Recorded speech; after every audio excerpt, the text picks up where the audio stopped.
दशदवन्द्याणं तिहुवणहितमधुरविशदवकाणम् हन्तातीतगुणाणं णोजिणाणं जितुपबाणम् सहजानन्दचैतन्य प्रकाशाय महीयसे नमोऽनेकान्तविश्रान्त महिम्ने परमात्मने स्वसंवेदनसिद्धाय जिनाय परमात्मने शुद्धजीवास्तिकाय नित्यानन्दचिते नमः। नमो हरिहन्ताणं नमो सिद्धाणं नमो वायुरीयाणं नमो वत्सायाणं नमो लोय सर्वसाहुणं।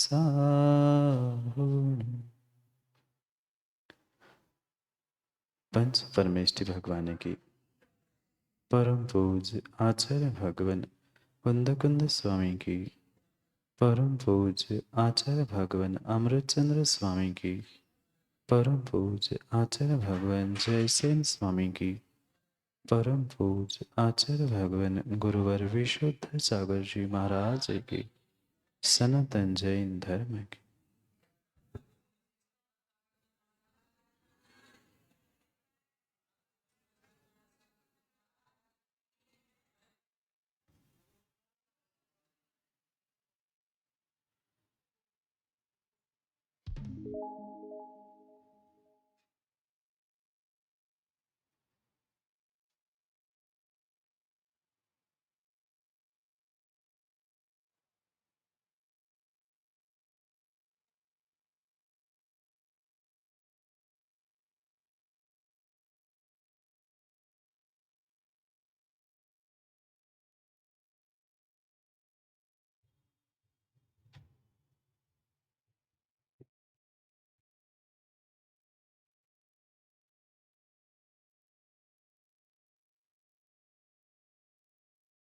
अंतिम निर्देश वर्धमान स्वामी के शासन में हमसे विराजते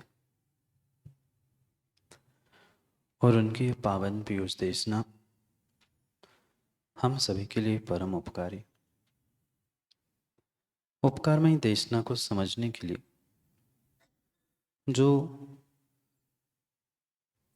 अनुयोगों की व्यवस्था बनाई थी, उन अनुयोगों में महान अनुयोग द्रव्यानुयोग और द्रव्यानुयोग के रहस्य को समझने के लिए हम सभी यहाँ पर पंचास्तिकाय ग्रंथ का स्वाध्याय कर भव्यात्मा आचार्य प्रवर कुंद कुंद स्वामी ग्रंथराज पंचास्तिकाय में हम सभी भव्यों के लिए 5 अस्तिकायों के निमित्त से वस्तु स्वरूप व्याख्यायित कर वस्तु स्वरूप को और द्रव्यानुयोग को समझने के लिए उन 6 द्रव्यों का स्वरूप, उनमें होने वाले उत्पाद व द्रव्य आदि सभी विषयों को समझना परम आवश्यक। और इसीलिए आचार्य भगवान कुंद कुंद स्वामी भले ही 5 अस्तिकायों की मुख्यता से पंचास्तिकाय ग्रंथ प्रदान कर रहे हैं, पर जो काल द्रव्य है जो कि 5 अस्तिकायों में ग्रहण नहीं किया, ऐसे उस काल नाम के द्रव्य को भी यहाँ समझाने पर पुरुषार्थ कर रहे। क्योंकि कल भी हमने निर्णय किया था गाथा नंबर 22 में ये जो लोक है, 3 लोक या लोकाकाश है, इसकी व्यवस्था बनाने वाला अगर कोई है तो वह 6 द्रव्य, 6 द्रव्यों के निमित्त से ही यह लोक की व्यवस्था, लोक की रचना हमें प्राप्त होती। और उस 6 द्रव्यों में से जिसमें अस्तित्व और कायत्व ये दोनों ही गुण एक साथ मिलते हैं, ऐसे उन 5 द्रव्यों को हमने उन 22 नंबर की गाथा में पंचास्तिकाय ऐसी संज्ञा प्रदान की थी। जो उसमें से काल द्रव्य है, वह काल द्रव्य अस्तिकाय रूप नहीं है, क्योंकि उसमें अस्तित्व होने पर भी कायत्व बहुप्रदेशीपना नहीं होने के कारण से उसमें अस्तिकायपना नहीं है।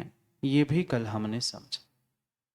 पुनः उसी बात को आगे बढ़ाते हुए आचार्य भगवंत कह रहे हैं, जैसे उमा स्वामी भगवान ने भी अलग से सूत्र देते हुए कहा कालस्य। तत्वार्थ सूत्र में अजीव काया धर्माकाश पुद्गला, ऐसे उस सूत्र के उपरांत पुनः पृथक रूप से काल भी द्रव्य है, यह समझाने के लिए कालस्य ऐसा सूत्र उमा स्वामी भगवान ने दिया। यहां पर भी कुंद स्वामी हमें यही समझा रहे हैं। कल 22 नंबर की गाथा में 5 अस्तिकायों को समझा, जीव, पुद्गल, धर्म, अधर्म और आकाश। फिर 5 अस्तिकाय हो गए, एक छठवा काल कहाँ चला गया? काल अस्तिकाय जरूर नहीं है, पर द्रव्य अवश्य, पदार्थ अवश्य है, वस्तु अवश्य है। काल कोई अवस्तु नहीं है। भले ही वह कायत्व गुण से युक्त ना होने के कारण अस्तिकाय के अंतर्गत नहीं है, पर फिर भी वह हमारे लिए परिपूर्ण रूप से द्रव्य के कोटि में या द्रव्य के श्रेणी में ग्रहण करने योग्य ही है।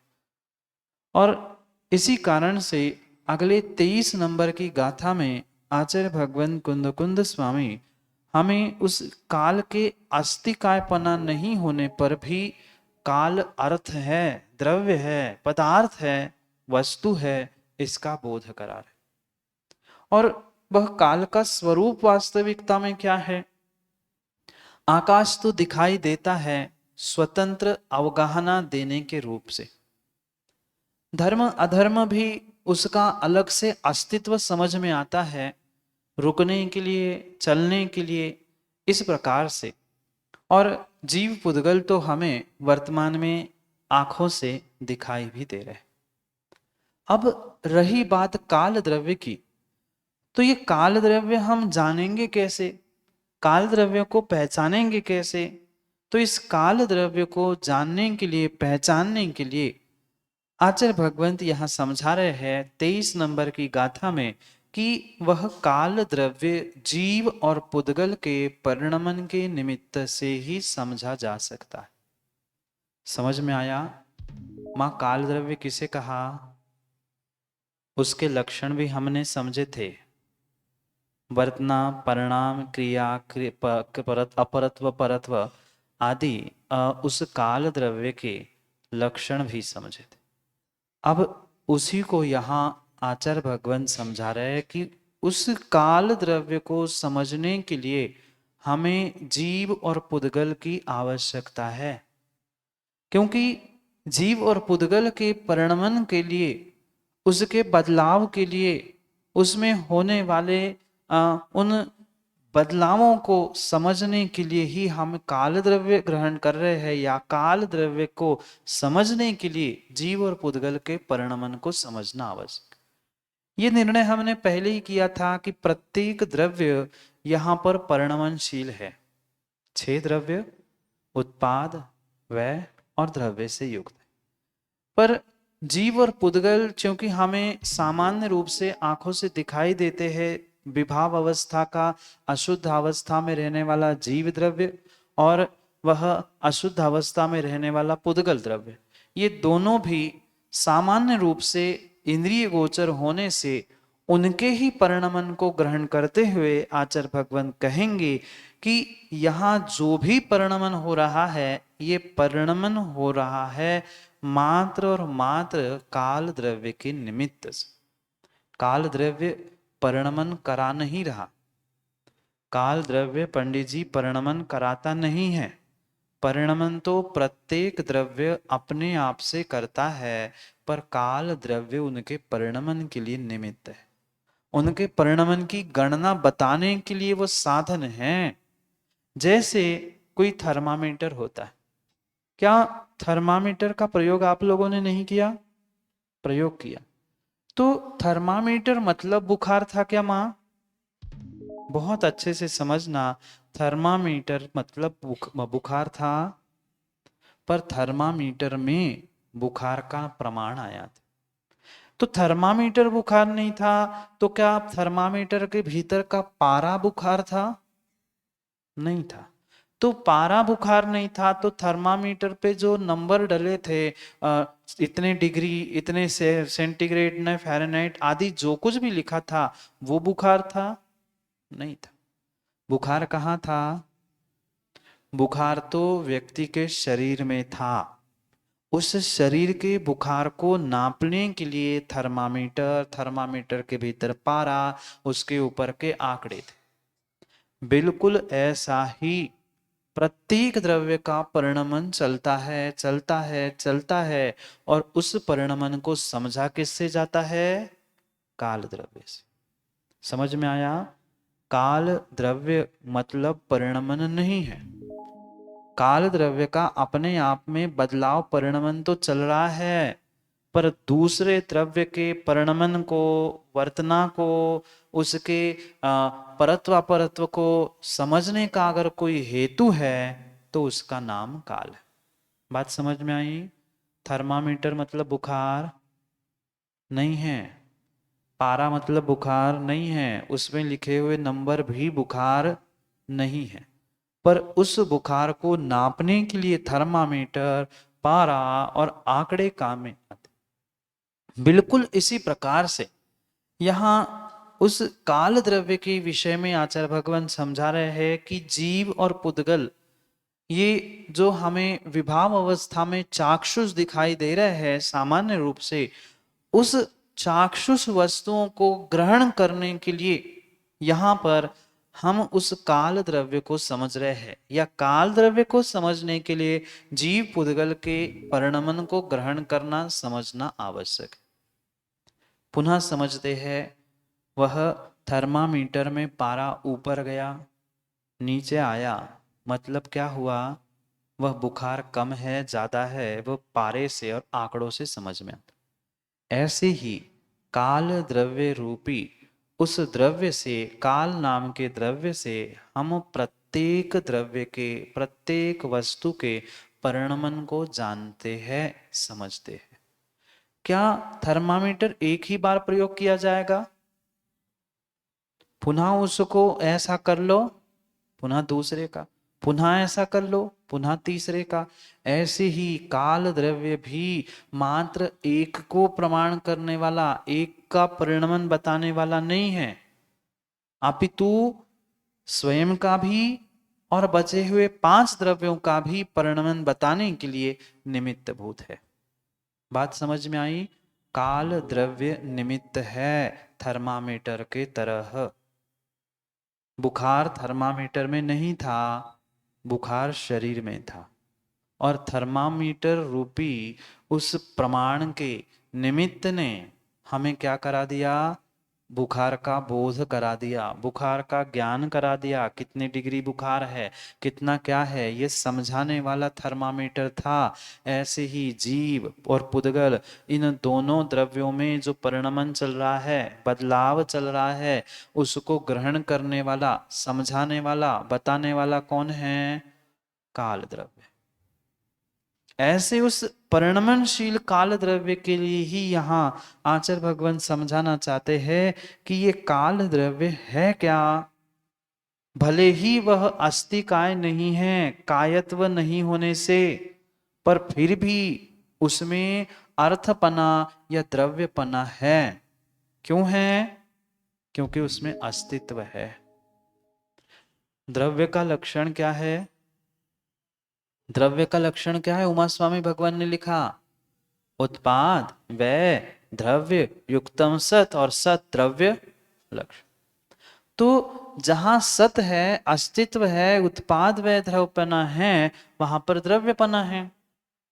इसलिए वह काल द्रव्य द्रव्य तो है, पर काल द्रव्य अस्तिकाय नहीं। क्यों नहीं है? क्योंकि उसमें बहुप्रदेशी गुण नहीं है, कायत्व गुण नहीं है, प्रदेशों का प्रचय यानी प्रदेशों का समूह बनने की भी शक्ति नहीं है, और प्रदेशों का समूह भी नहीं है, क्योंकि काल द्रव्य एक प्रदेशी ही होता है। समझ में आया? काल द्रव्य एक ही प्रदेशी होता है। इसलिए वह काल द्रव्य भले ही एक प्रदेशी है, कायत्व नहीं है, बहुप्रदेशी नहीं है, पर फिर भी द्रव्य है, अस्तित्व होने से, सत होने से, उत्पाद व द्रव्य होने से। स्वयं में तो उत्पाद द्रव्य उसमें हो ही रहा है, वह द्रव्य है ही, पर दूसरे द्रव्यों के भी उत्पाद व्यय को, उसके परिणमन को, उसके बदलाव को अगर नापने का कोई साधन है, प्रमाण है, निमित्त है, तो उसका नाम काल द्रव्य है। अस्तिकाय नहीं है, पर काल द्रव्य अवश्य है। इसी बात को यहाँ 23 नंबर के श्लोक में आचार्य कुंद स्वामी समझा रहे हैं। श्लोक पढ़ते हैं और पुनः उनके एक एक अक्षरों से, शब्दों से आचार्य भगवंत के अभिप्राय को समझने का प्रयास करते। 23 नंबर की गाथा आपके सामने है। हम सभी पहले उसका शब्दशः उच्चारण करके शब्दशः अर्थ, भावार्थ फिर समझने का प्रयास करते। सद्भाव स्वभावाणं जीवाणं तह्य पोगलाणं च पर्यटनहं भूदो कालो नियमेण कालो नियमेण पण्णतो। पढ़ो एक साथ।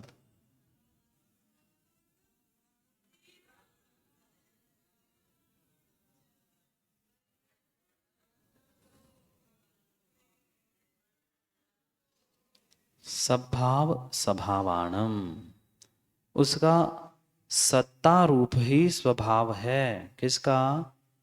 काल का। काल सत रूप है, काल का अस्तित्व है, काल का स्वभाव सत्ता रूप है, असत्ता रूप नहीं। सत्ता यानी क्या? मौजूदगी, विद्यमानपना। सत्ता यानी मौजूदगी। काल द्रव्य की मौजूदगी है कि नहीं? भले ही हम इंद्रियों से स्पष्ट रूप से ये नहीं बता सकते ये काल द्रव्य ये ऐसा, पर फिर भी उसकी सत्ता है। क्या कहा? सद्भाव स्वभावानम।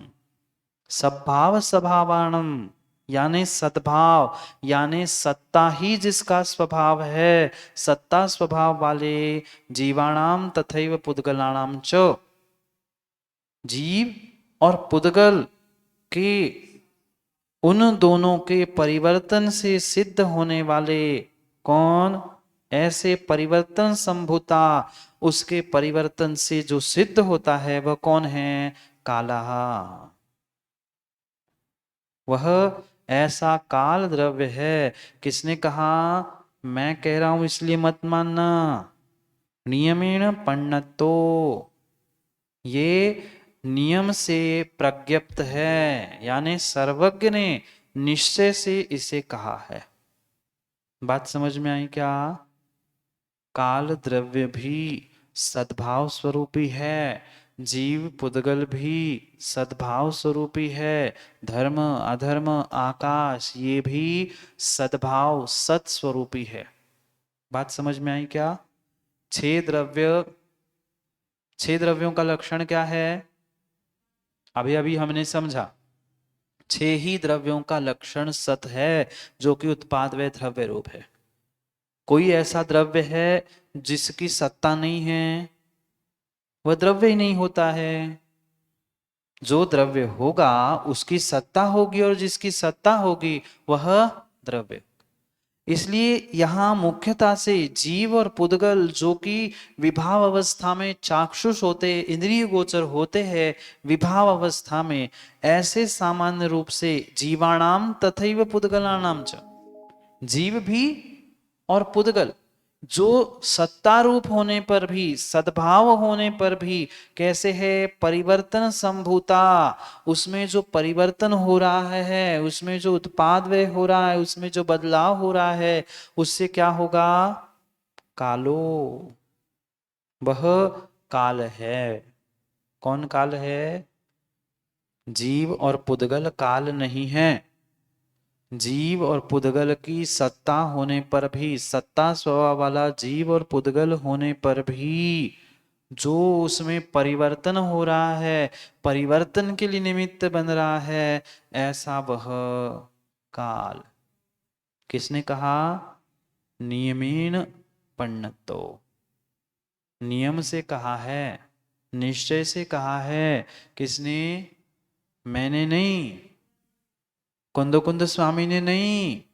कुंद स्वामी भी कह रहे हैं नियमेण पण्णतो, नियम से कहा है, मैंने नहीं, ये सर्वज्ञ भगवान ने, सर्वज्ञ भगवान ने इसको ऐसा निश्चय से, नियम से कहा है। कैसा? परिवर्तन रूप, परिवर्तन संभूतो, परिवर्तन से युक्त जो है वह काल द्रव्य है। परिवर्तन किससे समझ में आया? परिवर्तन किससे समझ में आया? काल द्रव्य से। मां बुखार किससे समझ में आया कितना है? थर्मामीटर से। जबकि हाथ लगाने से हमें समझ में आया था कि बुखार है, उसकी अवस्था बदलने से हमें समझ में आया जीव पुद्गल की ये अवस्था बदल रही है, पर्याय बदल गई है, पर फिर भी कितनी बदली, कैसी बदली, इसमें बदलाव किस कारण से और कैसे हुआ, उसको समझाने वाला थर्मामीटर के समान कोई है तो उसका नाम काल द्रव्य। बात आई समझ में? जैसे काल, जैसे थर्मामीटर बुखार, शरीर में जो बुखार होता है उसे नापने के लिए, उसका प्रमाण बताने के लिए वह थर्मामीटर कार्यकारी होता है, ऐसे ही जीव और पुद्गल जो सत्ता रूपी है, ऐसे उस सत्ता रूपी, सत्ता स्वभाव से युक्त जीव पुद्गल के परिणमन के लिए अगर कोई कारणभूत है तो उसका नाम है काल द्रव्य। ऐसा कुंद स्वामी कह रहे हैं, मैं नहीं कह रहा हूं, मेरे से पूछने नहीं आना। कौन है? सर्वज्ञ प्रभु ने जो कहा है वो मैं आपसे कह रहा हूं, मेरा कहीं भी किसी प्रकार से कोई कहना नहीं। बात आई समझ में? जो ये स्वत स्वभाव, सत्ता स्वभाव वाला है, ऐसे सत रूपी, सत्ता स्वभाव रूपी जो ये जीव और पुद्गल है, उन जीव और पुद्गल के लिए परिवर्तन का निमित्त जो बन रहा है, ऐसे परिवर्तन के निमित्त को वह परिपूर्ण रूप से काल द्रव्य से हमें समझना होगा। बदल कौन रहा है? बदल कौन रहा है?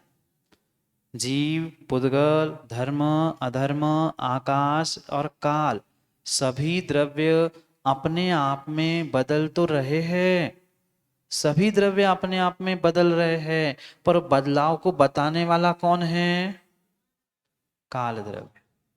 ऐसे ही जैसे हम दृष्टांत से समझ रहे थे टेम्परेचर को नापने वाला वह थर्मामीटर है, भले ही वह कमरे की किसी स्थान की हमें गर्मी नापनी है, टेम्परेचर नापना है, तो भले ही वो थर्मामीटर नहीं पर दूसरे प्रकार का थर्मामीटर काम में आता है।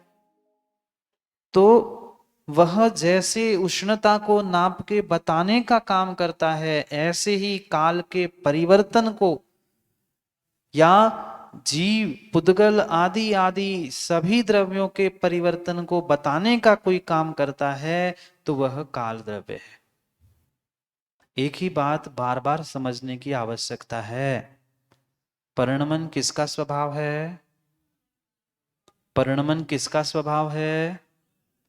मात्र काल का नहीं है। उत्पाद व्यय द्रव्य युक्तम सत और सत द्रव्य लक्षणम, 6 ही द्रव्यों का स्वभाव परिणमन रूप भी है और सत्ता रूप भी है। जो प्रत्येक द्रव्य अपने चतुष्टय में परिणमन कर रहा है, बदलाव को प्राप्त हो रहा है, उत्पाद व्यय को प्राप्त हो रहा है, उसको बताने वाला कौन है? ये 6वां काल द्रव्य है। इसका अर्थ ये नहीं है कि काल द्रव्य में परिणमन नहीं हो रहा है, काल द्रव्य भी स्वयं में बदल रहा है और शेष 5 अस्थिकाय रूपी वे द्रव्य भी अपने आप में परिवर्तनशील है, बदलाव उनमें चल रहा है। अंतर इतना है, काल द्रव्य से हम उसके बदलाव को, उनके बदलाव को ग्रहण करते हैं, बाकी प्रत्येक द्रव्य का स्वतंत्र रूप से अपने अपने उपादान में बदलाव चल रहा है। यहां 23 नंबर के इसमें आचार्य भगवान समझा रहे हैं कि जो सद्भाव यानी द्रव्य रूप है, द्रव्य जीव और पुद्गल, ऐसे सत्ता रूपी जिसकी त्रैकालिक सत्ता है, ऐसे उस त्रैकालिक सत्ता का परिवर्तन के लिए जो निमित्त बन रहा है, परिवर्तन के लिए परिवर्तन सिद्ध करने वाला कोई है, परिवर्तन को बताने वाला कोई है, तो वह काल है। परिवर्तन को सिद्ध करने वाला काल है, परिवर्तन को करने वाला काल नहीं है। अंतर समझ में आया पंडित जी? परिवर्तन करने वाला काल नहीं है, परिवर्तन सिद्ध करने वाला काल। बुखार देने वाला, कम करने वाला थर्मामीटर नहीं है, बुखार को सिद्ध करने वाला थर्मामीटर। बात आई समझ में? बुखार थर्मामीटर से नहीं आया था, बुखार थर्मामीटर से कम भी नहीं हुआ था, वो तो थर्मामीटर मात्र बुखार है, इतनी डिग्री, इतना ऐसा, ये सिद्ध करने का वह निमित्त है। ऐसे ये काल जो है परिवर्तन को सिद्ध करने वाला कारण है, परिवर्तन काल से नहीं हो रहा है, परिवर्तन काल करा नहीं रहा है। जो प्रत्येक द्रव्य में परिणमन चल रहा है, मुख्यता से जो विभाव अवस्था में जीव और पुद्गल है, उनकी उस परिवर्तन को सिद्ध करने वाला कोई है तो काल है। ऐसा किसने कहा? नियमेण पण्णतो, ऐसा नियम से, निश्चय से सर्वज्ञ भगवान ने कहा है। इतना आसान अर्थ 23 नंबर की बात आई समझ में? इतना सा कुंद कुंद स्वामी ने कहा है। अब इसकी टीका पढ़नी है, पर समय क्या करे, आज चतुर्दशी थी, सुप्रतिक्रमण आदि में वह विलंब हुआ। आगे पुनः उसको हम उस 23 नंबर की टीका को पुनः समय पे समझने का प्रयास करेंगे। आज का इतना ही समय था। मुख्य गाथा में हमने 23 नंबर की उस काल रूपी द्रव्य की सिद्धि की कि 5 अस्थिकाय तो 22 नंबर के श्लोक में कह दिए थे, फिर काल द्रव्य छूट ना जाए इसलिए 23 नंबर की गाथा में काल द्रव्य की व्याख्या करते हुए यहाँ काल द्रव्य जो जीव और पुद्गल रूपी द्रव्य के परिणमन को सिद्ध करता है, परिवर्तन को सिद्ध करता है, ऐसे सर्वज्ञ भगवान ने इस काल द्रव्य को कहा है। इतना सा अभिप्राय 23 नंबर की गाथा से कुंद कुंद स्वामी ने हमें प्रदान किया। अब इसी विषय को आचार्य अमृतचंद स्वामी अपनी समय व्याख्या टीका में और इसी विषय को और बहुत विस्तार से आचार्य जयसेन स्वामी तात्पर्य वृत्ति टीका में समझाएंगे। उसे पुनः कभी समय पे समझने का प्रयास करेंगे, क्योंकि आज का समय अपना पूर्ण हो गया है। कल नहीं, जब उसको पुनः हम पढ़ेंगे, जब अनुकूलता उस कक्षा की होगी, तब पुनः इस 85 की कक्षा को पुनः प्रारंभ करते इस 23 नंबर के श्लोक को अगले स्थान पर समझने का प्रयास करेंगे। आज का समय यही पूर्ण करते हुए, यही अल्प विराम के साथ इसको यही समझने का प्रयास करते हैं, क्योंकि पुनः समय को समय पे समझने के लिए समय पे मिलना है। इसलिए कल पुनः समय पर समय की बात को लेके समय पे मिलते हैं, क्योंकि समय पे किया गया काम समय को दिलाता है। बोलिए भगवान महावीर स्वामी की।